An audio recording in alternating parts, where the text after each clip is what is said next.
झोपड़ी में रही देगा ठीक से हाथ में कुल्हाड़ी लेके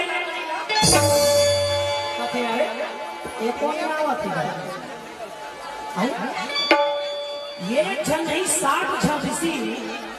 हो सकते ईमान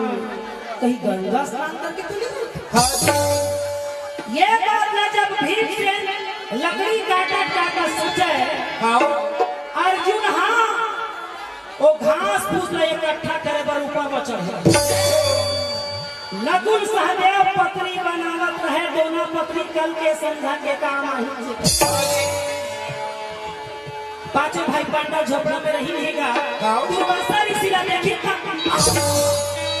आवा भाई आगा जल्दी